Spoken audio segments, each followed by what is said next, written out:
Olha, para milhões de pessoas, a ideia de reconstruir o terceiro templo em Jerusalém é um sonho. Mas e se esse sonho, na verdade, for o começo de um pesadelo profético? E se o tão esperado templo da redenção acabar se tornando o palco para o maior engano da história? Vamos explorar um alerta surpreendente que vira toda essa expectativa de cabeça para baixo. Então a grande questão que fica no ar é essa: o novo templo em Jerusalém seria um passo em direção a Deus ou uma armadilha muito bem montada? Vamos analisar juntos as pistas que sugerem que algo bem diferente do esperado pode estar prestes a acontecer.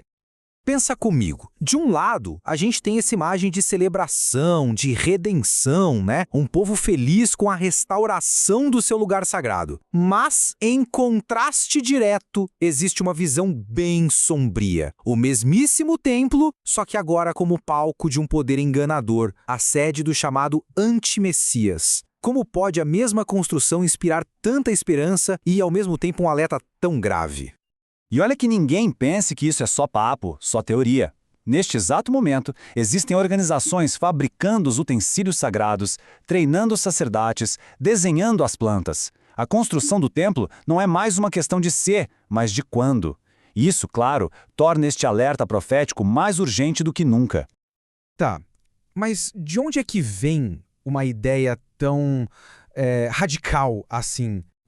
Não é nenhuma teoria da conspiração moderna. A base para todo esse alerta está em textos bem antigos, em profecias muito específicas. Então vamos mergulhar nas escrituras para ver o que elas realmente dizem sobre isso. Tudo meio que começa aqui no livro de Daniel. A profecia fala de um príncipe que há de vir, que vai firmar uma aliança e o ponto crucial é este: ele vai fazer cessar o sacrifício. Agora, para pensar.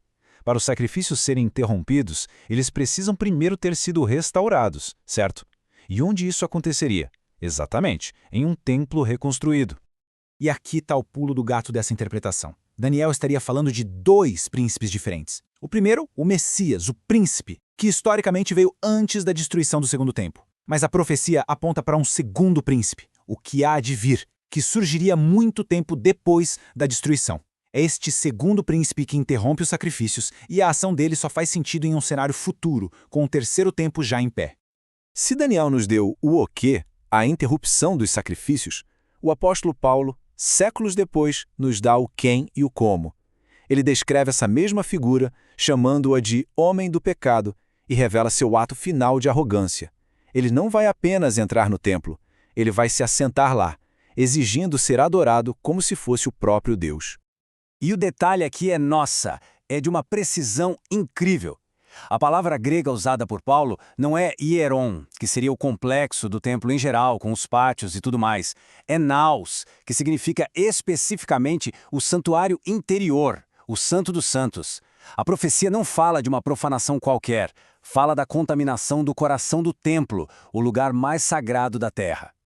Esse ato de profanação máxima tem um nome na tradição hebraica: Shikutz Shomen, a abominação desoladora. Basicamente, é um ato de idolatria tão profano que literalmente deixa o lugar sagrado desolado, vazio de santidade. E esse termo é a chave que conecta tudo à advertência final.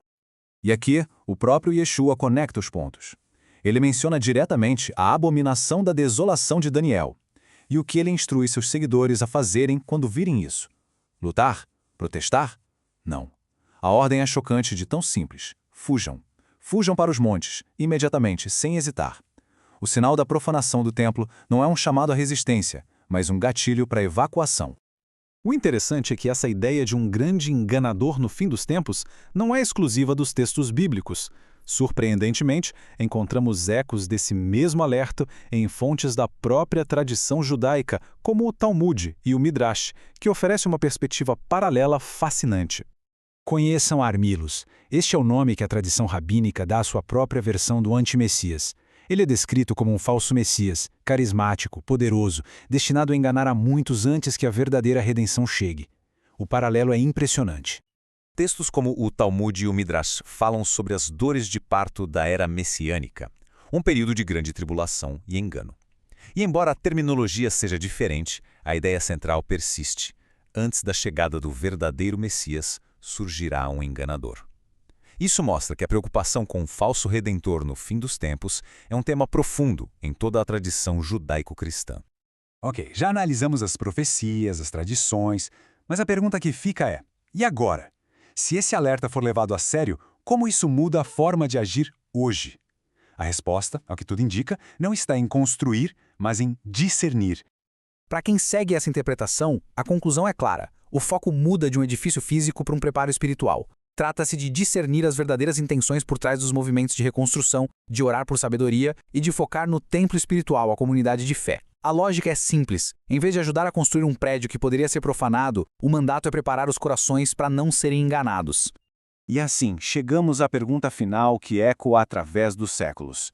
Se um terceiro templo for reconstruído, a questão fundamental não será sua beleza ou tamanho, mas sim quem vai se sentar no trono. Será a glória de Deus ou a arrogância do homem? A resposta a essa pergunta, segundo a perspectiva que exploramos, define o próprio destino.